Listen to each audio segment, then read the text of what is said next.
김 소장님의 뉴스 브리핑. 김 소장의 뉴스 브리핑 오늘도 시작합니다. 네, 안녕하세요. 안녕하세요. 네. 지금 김학렬 소장의 뉴스 브리핑 월요일에 나가는 방송이고요. 또 시작을 해보겠습니다. 요즘 너무 많은 부동산 이슈들이 터지고 있어서 뭘 해야 될지 모르겠더라고요. 근데 지금 정신없이 인터뷰를 하고 있거든요. 그래서 지금 제가 인터뷰 하면서 그러니까 하면서 제가 막 스스로 정리가 돼요. 정신 없어 보이시는 게 네. 오늘 아침에 지하철에서 물건도 놓고 내리셨다면서요? 뭐 그런 얘기까지 듣고 해요. 제가 9호선을 타고 출근을 하는데 당산역에서 딱 내렸는데 제 양복 자켓을 놔두고 내린 거예요. 지갑도 다 들어있는데. 예, 심지어 네. 돈도 들어있었고요. 그래서 급하게 당산역에 있는 영무실 가서 어떻게 하냐고 그랬더니 바로 이제 그 다음 역에 있는 급행역에 연락을 하더라고요. 그래서 좀 시간을 계산해 보더니 마곡나루역에 있는 영무원한테 부탁하면 될 것 같다라고 해서 거기다 전화를 하더니 진짜 그 마곡나루에 있는 영무원이 제 옷을 찾아줬어요. 그래서 제가 마곡나루 가서 찾아서 왔습니다. 그래서 오전에 거의 한 40분을 그냥 날렸네요. 오늘 정신이 좀 없습니다. 문제가 아니라 찾았으니 정말 다행이죠. 다시 한번 네. 9호선 그 당산역과 마곡나루 영무원님께 다시 한번 감사 인사를 드리고요. 제가 바깥으로 들고 좀 시작하겠습니다. 네, 정말 감사합니다. 네. 자, 그리고 일단 박수 한번. 와, 왜요, 제가 갑자기? 정말 되게 네. 유명한 분을 앞에 모시고 있는 거더라고요. 왜 갑자기 그런 얘기를? 네이버의 인물 정보에 예전에는 이제 김학렬 치면 네. 뭐 이렇게 기사만 떠거나 이랬는데 연관 검색어 빠시오 PD 수첩 막 이렇게 연관 검색어가 떴는데 이제 드디어 김학렬이라고 치면 인물 정보에 그냥 환하게 웃고 계신 모습의 사진과 함께 네. 소장님이 계시더라고요. 축하드립니다. 감사합니다. 네. 보통 이제 이쪽에 재테크 쪽이라고 하죠. 뭐 증권이라든지 부동산 쪽 전문가분들은 인물 정보에 잘 안 나와요. 왜냐면은 그것들이 일반적인 영업 활동으로 활용할까봐 그러는 것 같아요. 그러니까 블로그에서도 파워 블로그 제도가 없어진 이유가 파워 블로그라는 이제 그런 명칭을 사용해서 영업을 하시는 분들이 많아졌기 때문에 지금 없었다고 들었거든요. 그래서 아마 인물 정보에서도 이렇게 좀 영업적으로 활용하시는 분들은 등재를 안 하는데 제가 최근까지 등재가 안 됐던 이유는 아마 네이버 측에서도 아마 이제 고민이 됐던 것 같아요. 근데 저는 말씀드리지만 컨설팅을 하는 사람이 아니잖아요. 그러니까 일반 개인 컨설팅, 이제 리서치 회사이기 때문에 기업들 대상으로 리서치 회사를 운영하는 사람이니까 제가 기업인으로 신청을 했었는데 그게 등재가 됐던 것 같고요. 아무튼 이제 네이버 인물 검색에 등록된 만큼 좀 사회적인 책임과 뭐 이런 중압감을 느낍니다. 더 진짜 신중하고 더 좋은 정보를 무료로 제공해 드릴 수 있도록 더 많이 신경을 많이 쓰겠습니다. 예, 감사합니다. 네, 좀 더 분발하셔야겠어요. 왜요? 앞에 더 유명하신 분이 있나 봐요. 그러니까 동명에. 박정희 정부 때 그 경제부총리로 활동하셨던 분 중에 김학렬 총리님이 계세요. 그분이 하신 일이 뭐냐면요. 경제개발 5개년 계획을 만드셔갖고 정말 밀어붙이식으로 정말 잘 추진하셨었고, 네. 여기 화면에 보이실까요? 초점이 네. 안 맞네. 네네. 그래서 이제 그분이 지금 제일 먼저 나오고요. 제 이름이 아마 3번째 정도 나올 겁니다. 동명이 두 번째예요. 두 번째구나. 네. 예. 지금 동명이분이 6분 계신데, 아무튼 클릭을 좀 해주시면은 제 얼굴에다가 아, 진짜요? 예, 해주시면 네. 조금 상위층 올라갈 것 같고요. 열심히 그리고 또 클릭하겠습니다. 네. 그게 좋은 게 뭐냐니까 저희 관련된 게 다 이렇게 링크로 붙잖아요. 네. 제가 최근에 거의 매일 인터뷰를 5건 정도씩 하는데 그러니까요. 그 인터뷰한 질문이 너무 좋고요. 그것들 네. 제가 답변을 하는 것들이잖아요. 그래서 이 질문에서 제가 어떻게 말씀드리는지 그것만 매일 보셔도 현재 현황이 뭐고 부동산 제가 매주 이렇게 브리핑을 해드리지만 그것보다도 더 좋을 수 있는 게 그건 실시간이잖아요. 이건 일주일 좀 묵혔던 것들이기 때문에 그래서 그렇게 한번 검색해 보시는 것들도 좋겠다. 제 블로그에 아마 공지를 해놓겠습니다. 네. 그러니까 제가 지금 어제 하루만 해도 김학렬이라고 검색하고 네. 인터뷰하신 내용들이 그냥 한 10개 정도가 지금 우르르 달려나오네요. 그렇죠. 많이 한 네. 날은 제가 한 30개 정도 한다고 말씀드렸잖아요. 네. 적어도 하루에 한 3개에서 5개씩은 꼭 해요. 무슨 일이 있어도. 네. 말을 맞습니다. 더 신중하게 하셔야겠네요. 예, 앞으로 더 공부를 많이 해서 더 좋은 정보로 좀 깔끔하게 정리해서 전달해 드리도록 하겠습니다. 자, 김 소장의 뉴스 브리핑 바로 시작하도록 하겠습니다. 네. 네, 국민일보 기사고요. 뭐 국민일보뿐만 아니라 어제 많은 그 신문사에서 나온 기사인데요. 모든 노선 본궤도 완전체 GTX 수도권 교통지도 바꾼다. GTX-B 노선이 드디어 통과했다는 내용의 뉴스입니다. 그 영향력이 어떨까요? 이게 2007년도에 그 경기도지사였던 김문수 네. 도지사님이 제안을 해서 나왔었는데 2007년도고 올해가 2019년도니까 12년 만에 A, B, C 노선이 다 예타를 통과하고 이제 본격적으로 이제 뭐 들어가는 것들이죠.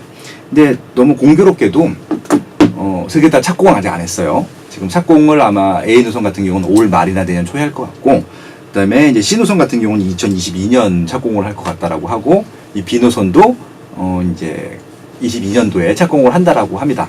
착공식을 해도 공사가 들어가느냐 안 하느냐라는 거에 대해서 저희가 기사에서 많이 언급을 했잖아요. 그래서 제가 이제 네. 칼럼도 몇 개 썼는데 두 가지로 생각해 보시면 좋을 것 같습니다. 네. 이게 당장 착공을 하는지, 그래서 언제 개통을 하는지인데 예측을 지금 할 수가 없어요. 그래서 저는 일단 착공을 하시는 거 보고 만약에 이 영향력을 따지신다 하더라도 그때 들어가시면 좋겠다는 말씀을 드려보고 싶고요. 네. 제가 몇 번 말씀드렸지만 예비 타당성 조사는 본 타당성 조사랑 다른 거예요. 그러니까 본 타당성 조사를 들어가기 전에 서류 전형에 통과한 거거든요. 그러니까 이제 서류를 넣어가서 면접을 본 다음에 이게 일정이 밀릴 수도 있고 보완을 하라고 할 수도 있고요. 이런 부분들이 남았기 때문에 지금 일정이 확정되지 않았다고 하는 것들입니다. 여기 지금 뉴스에서 보시면 아시겠지만 2022년 말이에요. 네. 2022년도 아니고, 그럼 2022년 말이라고 하면은 2023년이라는 얘기고요. 그때부터 해가지고 2025년 개통 예정인데 이게 상식적으로 좀 말이 안 되는 게 3년 만에 이거를 지하를 파서 이게 좀 긴 이상한 것 같아요. 제가 봐도. 제가 그때 봤을 때도 80개월 내지 최근에 짧은 구간도 한 50개월 정도 걸린다라고 하는데 50개월만 해도 12로 나누게 되면은 4년이 넘어가잖아요. 그러니까 이게 좀 모르겠습니다. 이걸 지금 그러니까 이게 숫자 잘못인지 오타인지 정확히 좀 체크를 하셔갖고 다시 한번 좀 정확히 해주시면 좋을 것 같고요. 김현미 장관님이나 좀 관련된 보신 분들이 정확하게 좀 말씀해 주시면 좋을 것 같아요. 왜 그러냐면은 신분 당선은 어저께도 확정이 됐다고 발표하면서 그건 5년이 걸린다고 했는데 GTS는 이게 신분 당선보다 더 길고 더 깊은 거잖아요. 더 고난이 기술이고 또 짧게 걸린다는 것도 좀 이해가 안 가서 아무튼 일단은 예타를 통과하긴 했는데 이것이 정말 언제 착공을 해서 언제 개통이 되는지는 명확히 알려주셔야 된다는 것들을 좀 부탁을 드리고요. 왜 그러냐면은 선거가 되면 4월인데 선거철만 되면 너무 희한하게 너무 많은 개발 계획이 나와요. 모든 게 다 통과되고. 그러니까 착공을 하는 신안산성 같은 경우는 이제 이번 달 말에 착공을 한다고 하니까 그거는 믿어야 되는 게 맞고요. 근데 지금 착공을 하지 않은 것들은 언제 될지 잘 모르겠어요. 솔직히 말씀드리면 그래요. 그래서 그리고 뭐 지금 요인에 뭐 세계 노선이 또 추가된다라고 하는데 그것도 아직 확정된 것도 아니고요. 여러 가지 되게 많습니다. 그래서 지금 선거 공약력이 아니길 정말 간절히 좀 기원을 하고요. 지역민들은요, 그거 다 체크해 놓으셨다가요, 그 선거에 출마하시는 분들한테 확약서 받으세요. 그래서 만약에 이거 임기 내에 착공 못 시키면은 사퇴하는 걸로, 예, 그렇게 좀 해주시면 좋겠습니다. 그래야 좀 열심히 하실 거 아니에요. 그러니까 선거 공약력이 아니도록 그거는 그 지역민들이 관리하시는 게 맞을 것 같아요. 왜냐면 다른 데서 해줄 수가 없어요. 그렇죠? 아무튼 기다리셨던 분들한테는 예타도 통과 못했던 거에 비하면 네네. 엄청 반가운 소식이긴 하죠. 네, 그래서 지금 제가 우려하는 게 뭐냐면요. 네. 이게 GTX-B가 들어가게 되면 너무 좋은 일이에요. 네. 그러니까 모든 지역이 다 호재가 되고요. 네. 프리미엄도 올라가고 수요도 늘어날 것이고 정말 좋은 겁니다. 지금 송도부터 마석까지인데요. 지금 어떤 말씀을 드리고 싶은 거냐면요. 100%입니다. 이 지금 요 라인에요. 미분양 났던 것들을 가지고 홍보 엄청 할 거예요. 개통됐다고 하면서. 네. 아니 지금 뭐 몇 년 안 있으면 이 기차를 타는 것처럼. 그쵸. 예, 근데 제가 분명히 말씀드리지만 그 아파트 들어가서 실제 거주하실 분들 같은 경우는요. 이게 과연 5년 안에 탈 수 있을지 10년 안에 탈 수 있을지를 정확히 예측할 수 없으면은 그 거주하고 있는 기간에 한 번도 이용 못할 수도 있거든요. 그러니까 제가 우려되는 건 그겁니다. 그러니까 이게 송도도 좋고요, 마석도 좋고, 평내 호평도 좋고, 별내도 좋고 다 좋아요. 다 좋은데 이것들이 실질적으로 내가 혜택을 볼 수 있는지를 보시면 좋을 것 같고요. 그러니까 이게 단타 투자를 하시는 분들은 모르겠지만 실제 거주하실 분들한테는 굉장히 신중한 선택이 됐으면 좋겠다라는 말씀을 드려보고 싶은 것들이고요. 제가 늘 말씀드리지만 삽을 뜨는 거 보고 들어가도 절대 늦지 않다는 말씀을 드려보고 싶고요. 이 호재로 장난치시는 분들한테 휘둘리지 않으셨으면 좋겠습니다. 그리고 지역민들은요, 반드시 지자체 장님들이나 국회의원님들이나 국토교통부한테 계속 일정 확인하시고요, 요청을 하셔야 됩니다. 그 말씀을 드려보고 싶었습니다. 그리고 중요한 건 뭐냐면은 각 노선들이 다 호재예요. 호재가 아닌 노선 하나도 없습니다. 송도, 인천시청, 부평, 종합운동장, 신도림, 여의도, 용산, 서울역, 청량리, 망호, 별내, 평내호평, 마석이고요. 이 역들은 다 호재인데 가장 호재는 중심지예요. 그것들은 변함이 없습니다. 늘. 그러니까 많은 분들이 자기 지역이 또 호재다, 끝 지역이 또 호재라고 하시는 분이 있는데 그거는 그분 생각이고요. 가운데가 호재일 수밖에 없는 게 수요층이 어디가 제일 많이 늘어나는 건가요? 가운데가 제 입지가 좋잖아요. 입지가 좋은 데가 수요층도 많아지는 것들이거든요. 그러니까 입지가 나쁜 데들은 입지가 좋은 쪽에다가 수요를 뺏길 수 있다는 것들을 잊지 마시고요. 이 입지가 좀 상대로 떨어지는 데들은요, 요 라인 중에서 입지를 뺏어오는 게 아니라, 수요를 뺏어오는 게 아니라, 이 라인이 아닌 지역에서 이 지역으로 올 것인가를 판단해 보시는 겁니다. 그러니까 주변에 이 지역에 올 지역들이 있으면 호재가 되는 것들이고요. 그냥 역만 개통되는 것들이면 오히려 마이너스가 될 수 있다는 말씀을 드리고 싶은 겁니다. 그래서 무조건 호재는 아니라는 말씀을 드리고 싶은 것들이고요. 그리고 제일 중요한 거는 이 개통 시기가 언제인지 계속 체크하셔야 됩니다. 계속 요구하셔야 되고요. 그 말씀을 드리고 싶었습니다. 네. 네, 알겠습니다. 자, 다음 뉴스도 이제 비슷한 맥락인데요. 네. GTX부터 자유로 지하화까지 4달 수도권 광역교통대책 나온다. 광역교통망 기본 구상안 다음 달 발표 예정. GTX-B 예타 통과. 신안산선 착공 계획 담겨. 자유로 서울 외곽 동부간선 지하화도 포함. 서울 진입 길목 5곳에 복합 환승센터 구축. 와, 이 계획대로라면 이제 수도권은 거의 교통의 천국인 것 같아요. 여기 두 가지 포인트가 있습니다. 예. 일단은 수도권, 특히 서울 수도권은 점점 좋아지고 있구나. 네. 시간이 좀 걸리긴 하겠지만 지금보다 좋아질 것은 자명하구나. 네. 좋아지게 되면은 좋아지지 않은 쪽에서 수요가 유입되겠구나. 네. 이거를 예측해 볼 수 있는 것들이죠. 수요를 분산하려고 원래 지금 이렇게 교통망을 만드는 거 아닌가요? 그러네요. 네. 그리고 또 한 가지 뭐죠? 근데 왜 유입이 될까요? 네. 또 하나 뭐냐면은 아까 말씀드린 대로 좀 여러 가지 이런 개발 계획들, 대책들을 발표할 텐데 이게 과연 언제 실현되는지를 분명히 보라고 말씀드렸잖아요. 그래서 네. 저는 그 시기를 착공으로 보자고 말씀을 드렸습니다. 네. 그래서 지금 GTX-B는 예태만 통과한 거고요. 네. 신안산선은 8월 말 착공입니다. 아마 이 방송이 나갈 때쯤이면 착공식을 할 것 같고요. 네. 착공식이 아니라 착공을 할 것 같고요. 네. 그래서 그런 부분들. 그리고 이제 여기 자유로하고 서울 외곽 동부 간선도로 지화가 포함이 됐다고 하는데 정말 좋은 일이거든요, 이거는. 그냥 뚜껑을 덮기 때문에 지금 도로 때문에 피해를 봤던 사람들한테는 굉장히 호재인 것들이죠. 일단 소음, 먼지 이런 것들. 지난번에 동부 간선도로 지화를 말씀드렸기 때문에 같은 연장선에서 말씀드릴 수 있는 부분들인데요. 말씀드렸습니다. 이것들이 구체적으로 언제 착공을 해서 언제 끝나는지를 구체적으로 요구하시길 바랍니다. 왜 그러냐면은 내년 4월까지 이런 공약들이 남발이 될 거예요. 남발이 될 거기 때문에 정확하게 물어보세요. 언제 착공을 합니까? 언제 준공이 됩니까? 이거 흐리뭉텅하게 얘기하면 100%입니다. 선거 공약용 그냥 어떻게 보면 진짜 공약이거든요. 비리공짜 써가지고. 그게 아니라고 하면은 이거 정확히 체크해 보셔야 되거든요. 그건 지역민들이 반드시 지자체장이나 국토교통부에 문의해 보시면 좋을 것 같습니다. 일단은 신안산선은 8월 말 착공이니까 이 방송 나갈 때쯤이면 착공을 할 겁니다.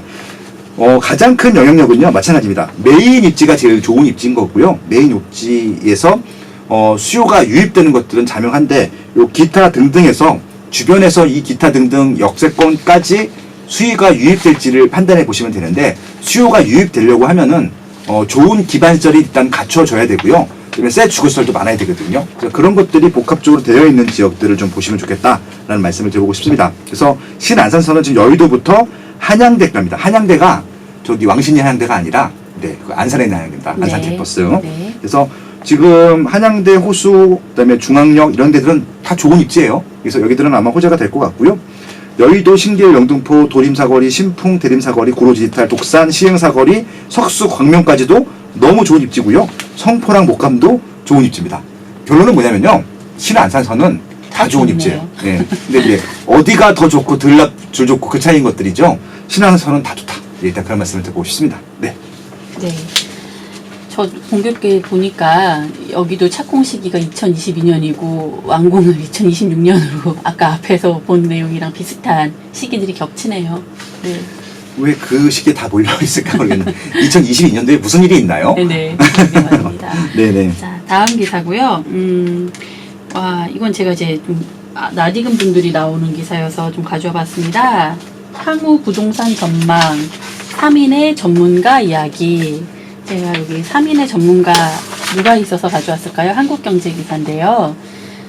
민간 분양가 상한제 영향으로 서울 신축 아파트 희소성 커져라는 제목인데 부동산 전문가 3인에게 여쭤본 내용이네요. 네. 여기 낯익은 얼굴이 보입니다. 일단 네.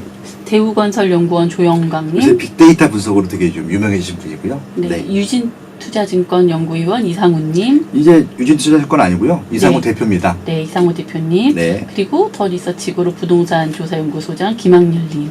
네. 네, 이렇게 3인이시네요. 아, 좀 살 좀 빼야 되는데 이거 진짜 볼따고 잘 어떻게 할지 모르겠네 이거. 죄송합니다. 네. 지금 이제 여기 보면 내용을 좀 읽어보셨으면 좋을 것 같고요. 네. 저도 읽어봤는데 여기 박스로 쳐놓은 부분들이 있어요. 근데 박스로 쳐놓은 부분만 보면 오해 소지가 있을 것 같아서 그걸 좀 설명드리려고 하는 것들이에요. 네. 지금 그러니까 분양가 상한제를 실시하게 됐을 경우에 민간택지 네. 서울 집값은 어떻게 되겠냐는 그런 전망에 대해서 조용강 연구원 같은 경우는 강보합 네. 이라고 합니다. 그러니까 서울 집값은 일단은 폭등은 아니고 올라갈 것 같다로 일단은 전망을 한 것 같고요. 이상우 대표 같은 경우는 영향이 없는데요. 영향이 없다는 게 집값이 올라가냐 내려가냐 이 판단이 없는 거잖아요. 이렇게 보면 이게 뭔지 모르잖아요. 근데 이상우가 지금까지 어떤 발언들을 해왔는지 보시면 알 거 아니에요. 상반기부터 계속 줄곧 상승을 얘기했습니다. 상승 추세에 영향이 없다는 것들이거든요. 예, 그렇게 이해하시라는 말씀을 드리신 겁니다. 그러니까 네. 이거 단답형이 아니라 본문의 내용과 이렇게 좀 연계해서 보시면 좋겠다라는 말씀을 드려 보시고요. 또 김학렬 소장은 신축이 반사이익을 얻을 것이다. 왜 그러냐면은 이 분양가 상한제 때문에 분양가가 낮은 이제 분양 아파트 같은 경우는 가점이 엄청 올라갈 거거든요. 그래서 이제 당첨 확률이 더 낮아지는 것들이죠. 그렇게 되면 이제 신축을 원하시는 분들이 이게 더 목이 타는 거죠. 그러다 보면 이제 신축들을 찾게 되는 겁니다. 그래서 이제 신축이 조금 더 반사이익을 얻을 것이다. 그렇게 좀 말씀을 드렸고요. 그리고 이제 분양가 상한제로 인한 부작용은요. 조용강 위원 같은 경우는 공급이 죽을 것이다. 이건 뭐 모든 전문가가 다 예측했던 것들이었었고요. 그리고 이제 똑같은 얘기인데 김학렬 소장은 2022년까지 공급 물량이 감소한다고 했습니다. 똑같은 얘기인데 왜 똑같냐면은 2021년까지는 이전 정부에서 해놓은 것들이 있어요.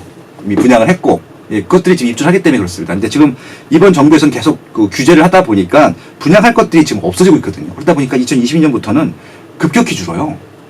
그러니까 이제 3기 신도시가 언제 분양할지 모르겠지만 일단 입주 물량도 줄고 분양 물량도 줄 거라는 것들이죠. 그래서 2022년이 좀 더 걱정이 된다 그런 말씀을 드렸었고요.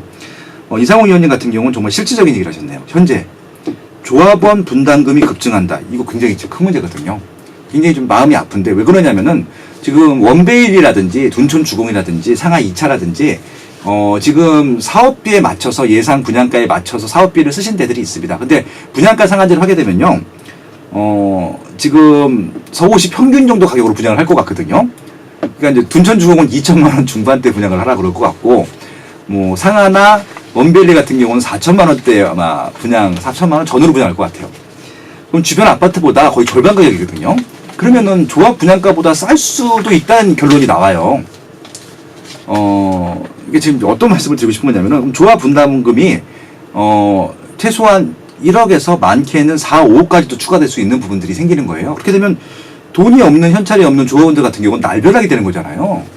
그러니까 그거에 맞춰서 작은 계획을 세웠을 텐데. 그러니까 굉장히 좀 조합원 피해 보는 측이 굉장히 커집니다.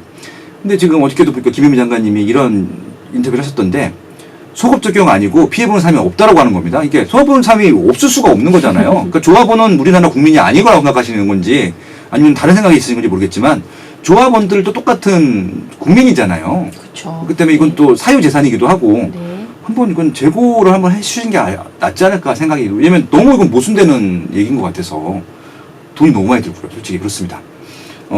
그리고 이제 실수요자들의 대응 방법은요. 조용광 연구원님 같은 경우는 경기 안양 등의 준서울권 지역을 좀 검토해 보자라고 하는 겁니다. 그러니까 이제 가격이 입지가 괜찮으면서 가격이 상대적으로 서울보다 저렴하고 가격이 좀 많이 오르지 않은 이런 신도시 주변으로 그렇게 줄면 좋지 않겠느냐라는 하고 제안해 주신 것들이고요. 좋은 아이디어로 생각을 했습니다. 김현수 소장 같은 경우는 단기 투자 목적 지정하자. 그러니까 그냥 분양가 싸기 때문에 막 달려들 것처럼 보이긴 하는데 이게 뭐 이렇게 분양가가 싼 아파트를 살 수 있으면 좋은데 그런 거 못 써다 보니까 주변에 있는 구축들을 그냥 아무 생각 없이 사시는 경우가 있는데요. 구축들은요 오르는 단지가 있고 안 오르는 단지가 있습니다. 그러니까 단기 투자로서 그렇게 막 옛날처럼 갭절을 접근하신 분들이 없었으면 한다. 그런 말씀을 드려보고 싶고요. 이상우 의원 같은 경우는요. 고가점 경정으로 전략이 부영하다. 하던 대로 하시랍니다. 예, 진짜 쿨한 대표님이시죠? 예, 저희 네. 방송 지난주에 나오셨었는데 예, 그런 얘기들을 하고 정리해놓은 이런 기사니까요. 한국경제신문에서 나온 건데 굉장히 기사가 길고 좋아요. 한번 네, 꼼꼼하게 한 내용이 글자 한 글자 다 보시면 좋겠습니다. 네, 내용이 알차니까 네. 많은 분들이 참고하셨으면 좋겠고요. 네. 다음 기사로 넘어가도 되겠습니까? 네. 서울경제 기사고요. 구로, 보강, 개포, 현대일차 일몰기한 연장되나 촉각. 일몰제 저희가 몇 번 언급했었는데요. 결국은 이제 사업이라는 것이죠. 이거 참 답답하죠. 이것도 진짜. 근데 지금 보시면 보시겠지만요. 이게 조합원들이 현찰이 많지 않은 지역들은요. 좀 이게 버티기가 힘들어요. 이게 사업 추진이 착착 되지 않으면. 근데 조합원들이 이해관계가 다 복잡하잖아요. 그러다 보니까 이게 본의 아니게 밀리는 경우들이 있거든요. 그러면 일본제라고 하는 것들은 결국은 이제 처음부터 다시 시작하라는 얘기인데 취소가 되고, 그러면 너무 힘들어요. 추진 돈력도 있기 때문에. 그러니까 어떤 말씀을 드리고 싶은 거냐면은, 이거는 이제 이런 신규 아파트를 살 수 없는 분들 같은 경우가 조합 물건들을 산다든지 초기 재건축 재개발 물건들을 사시는 분들, 일반 분들이 있고요. 지금 이렇게 이 조합, 이 권역 구역 내에 있어서 추진하시고 있는 분들이 있을 텐데, 두 분들한테 좀 두 그런 조직들한테 당부를 드리고 싶은 것들이요. 조금 욕심이라기보다는 조금 약간 어떻게 보면 비용을 전혀 들어가지 않을 것을 예상하시고 사업을 진행하시면 안 된다는 말씀을 드려보고 싶고요. 초기에 돈이 조금 더 들더라도 진행을 하시는 것들이 미래 가치, 미래 이익 상승분을 고려한다고 했을 때 훨씬 좋다는 말씀을 드리고 싶은 것들이고요. 진짜 먼저 진행하는 것들이 늦게 진행하는 것들보다는 무조건 더 유리하다. 예, 그런 말씀 드리고 싶습니다. 아마 일반인 분들 같은 경우는 일몰제에 대해서 큰 관심이 없으실 텐데, 지금 이런 좋은 입지에 새 아파트를 갖고 싶으신 분들은요, 일반 분양분으로는 방법이 없고, 기존 신축이나 이렇게 초기 재건축 재개발을 사야 되거든요. 그런 분들이 한번 고민하실 텐데, 적극적으로 추진이 안 되는 이런 구역들 같은 경우는 시간이 많이 걸리거나 일몰제 때문에 해제가 될 영향도 있기 때문에 좀 보수적으로 보시면 좋겠다. 그러니까 무조건 된다라는 생각 갖고 들어가시면 안 된다. 그런 말씀을 당부로 드리면서 이 기사는 마무리하도록 하겠습니다. 네, 알겠습니다. 구체적인 구역은 말씀 안 드리겠습니다. 네.